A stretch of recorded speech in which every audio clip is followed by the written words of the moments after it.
Welcome to another episode of Band Director Bootcamp, the podcast with productivity and wellness tips for busy band directors. I'm your host, Lesley Moffat, and I'm really grateful to be sharing this platform with you.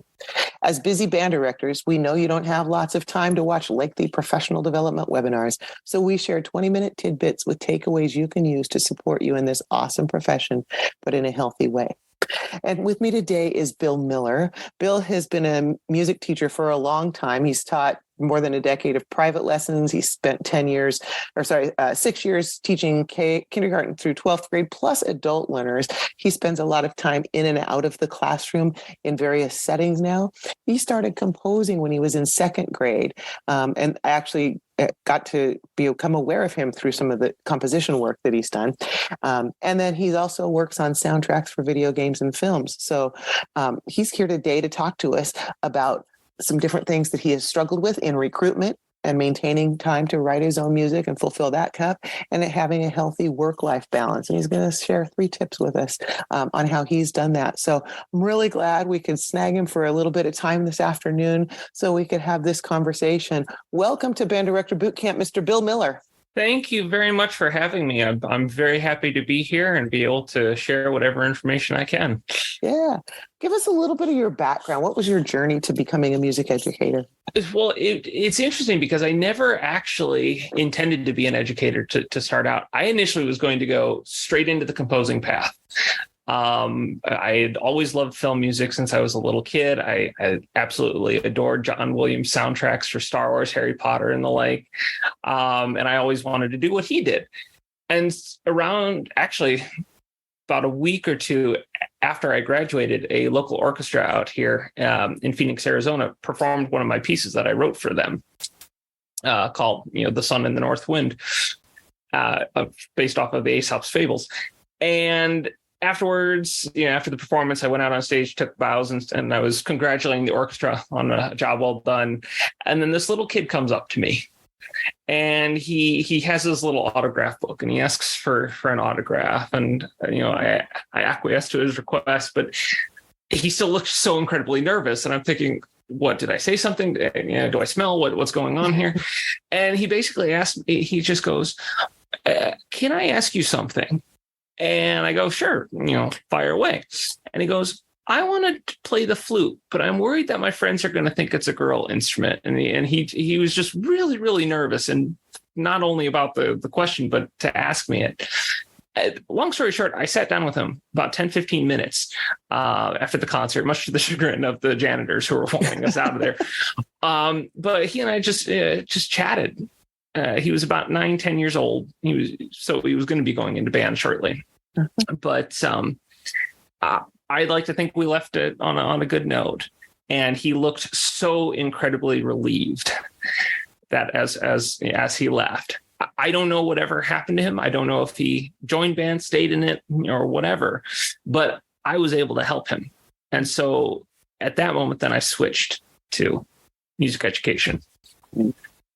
So those moments that's such a cool thing to hear. And there you are now, using the thing you love, music, to do something you love to impact kids. Exactly. And what a great combination.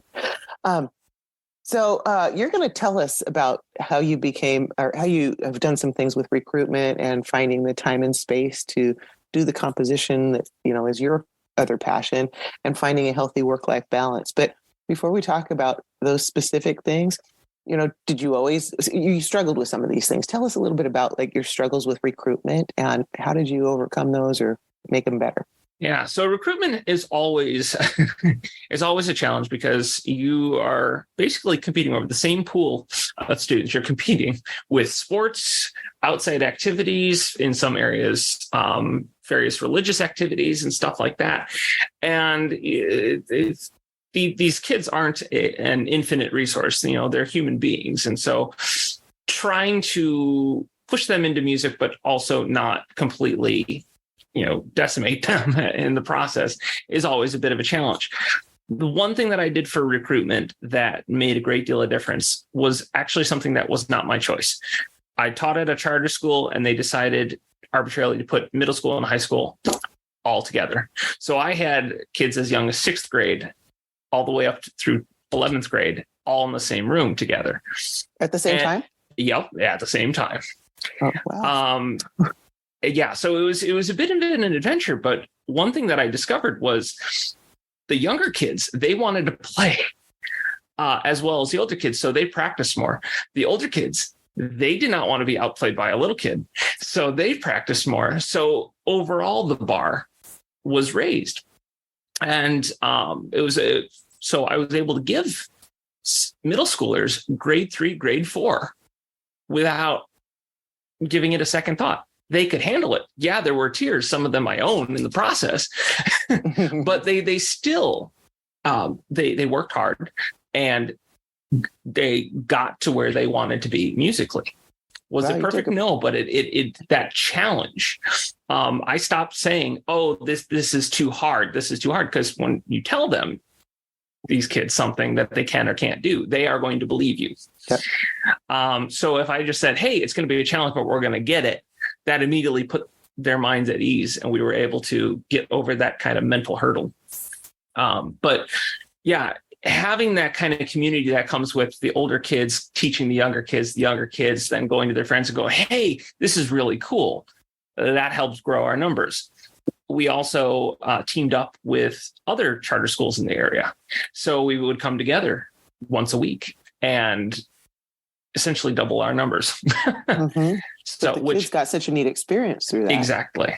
Now, we had very eclectic instrumentation. So as a composer on that side of things, nice little segue there, I ended up having to kind of write a lot of flex arrangements because at one point we had like 7 or 8 percussionists, 2 clarinets, and it was a very weird instrumentation. So I had to get very creative with how I went about getting them music, at least until our numbers grew large enough that we could, play quote unquote normal arrangements. I have to take hats off to you and every other composer out there, especially during the pandemic. But even now I realize more who do the flex band music because, wouldn't it be ideal if we all had the instrumentation listed on the front page of this score? But we don't. And the real world is we either can't have our kids experience specific music or they experience it with big gaps, or we have to rewrite the oboe parts for the third clarinet players and stuff like that to even make it feasible. But when you guys go out and do those flex band pieces, it brings so much to accessibility to students and programs that couldn't do that music. And, you talked about your 6th through 12th grade kids in the same room.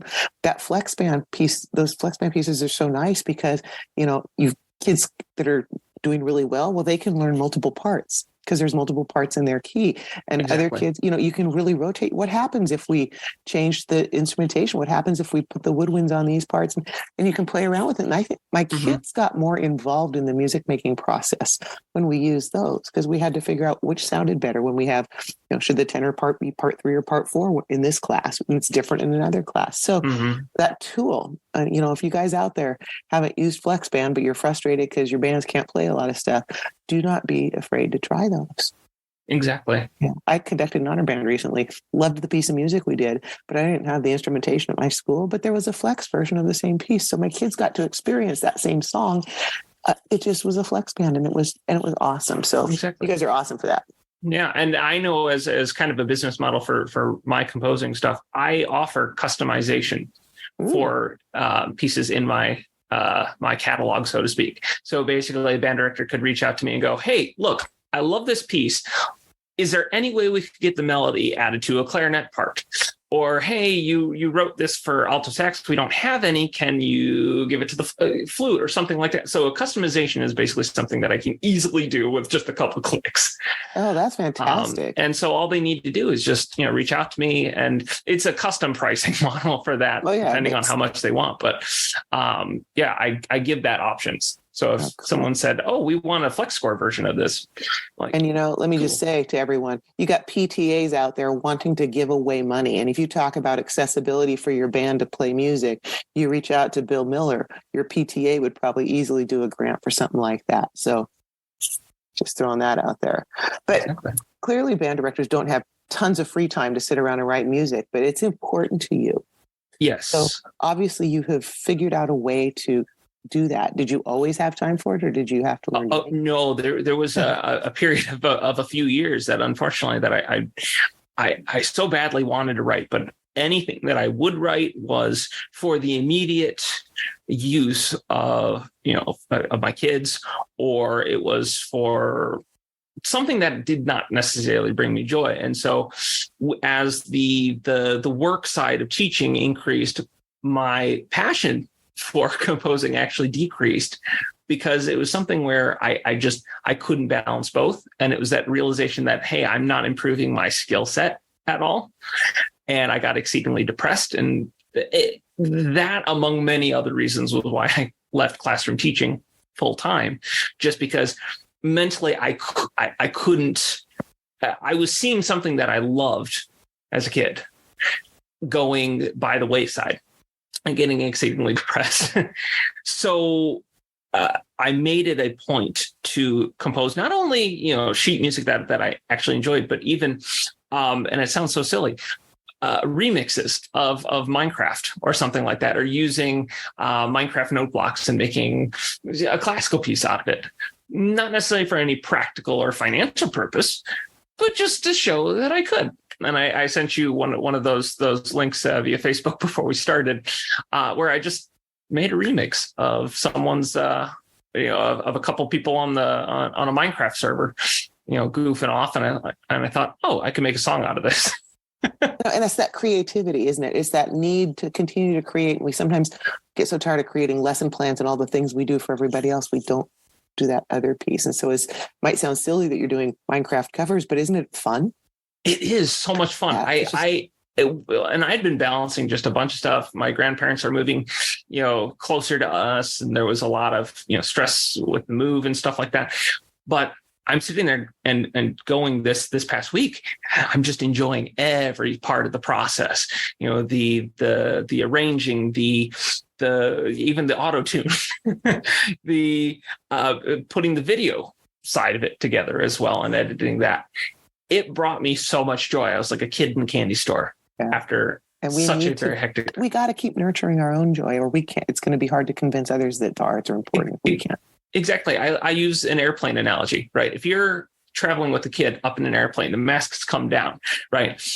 It sounds counterintuitive, but the expectation is that you put your own mask on first, right? Because if you put the kids on and then you pass out from lack of oxygen, can't help the kid, right? No one can help the kid. Exactly. So, well, we're going to talk about one more thing here with you. But before we get to that final question, I want to invite our listeners to take a minute and think about how you can put some of these practices we've been talking about during these different band director bootcamp podcasts into practice in your own life. Welcome, Band Director Bootcamp listeners. If you're feeling a bit burnt out and are ready for support and accountability partners in your wellness and productivity, we have an amazing opportunity for you.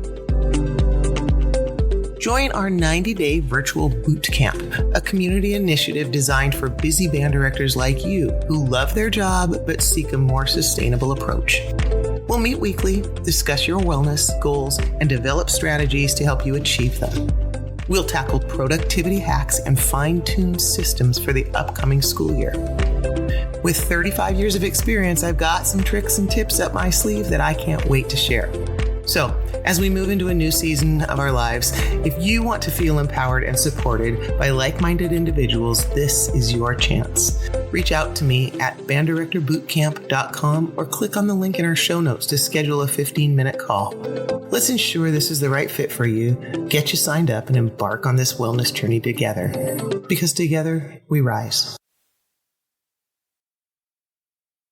All right, we are back with Bill Miller, and we were just starting to tap into, and I want to take the last couple minutes here, about healthy work-life balance. And when you finally realized, I'm not having the time, I'm getting depressed. You saw that what was happening to your mental health when you didn't fulfill that. How did you start clearing and making way to do the things that were important to you so that you're not in that same place anymore? Well, it definitely did not come naturally. I when I was growing up, I had a couple family members who turned laziness and they embedded it in their daily lives. And so as I was growing up, I always made it a point, I can never be like that. And so I would put myself in positions where I got to get the work done, got to get the work done, got to get the work done at the expense of my health. And there were a couple, breaking points, through college and even in the workforce where my body was like, that's cute.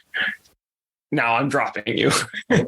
And where I ended up getting sick for 7-8 weeks from a 2-day cold because I just pushed myself so hard and did not give myself that opportunity to recover, both physically and mentally. And so kind of unlearning that acquired behavior of going, no, it is okay to take a break. It is okay to take a step back. It's okay to play a game that isn't work related. It's okay. Oh, you want to play Minecraft? Go play Minecraft. Oh, you want to do, go for a walk? Go for a walk. I had to give myself permission. I think that it was okay to not be a martyr to the cause. It was okay not to respond to emails at 1 a.m. It was okay to get a full night's sleep. It was okay to pay attention to my diet. Giving myself permission was the first step. Not only was it okay, it's necessary. Exactly. And I think you hit the nail on the head. So many of us are raised with sitting and watching TV or taking a nap is a bad thing, but we have to recharge everything else in our lives, right? Batteries on the computers. We have to shut down and reset our phones. And we humans are the same way, but yeah, we've stigmatized that piece. And so we all have to hit, I think, sort of that crash before we figure out, oh, that really is important. Because your story, when you were saying, the 2-day cold turns into 8 weeks.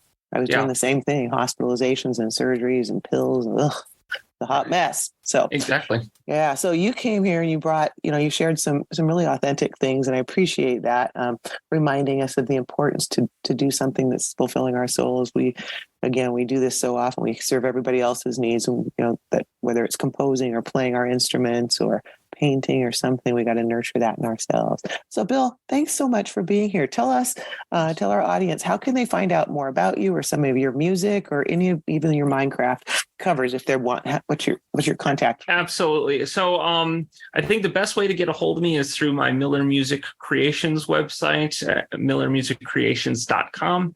There are 2 C's in there. Make sure that it's spelled correctly. Otherwise, you're going to God knows where. But I've got a bunch of music available for sale, both flex scores and regular scores, orchestral music, choir music.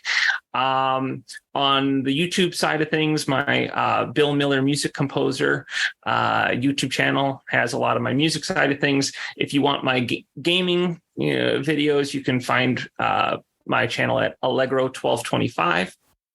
Now, I will say not all content on the Allegro 1225 channel is school appropriate. So I recommend caution if you're going to show certain videos in class or for whatever reason. But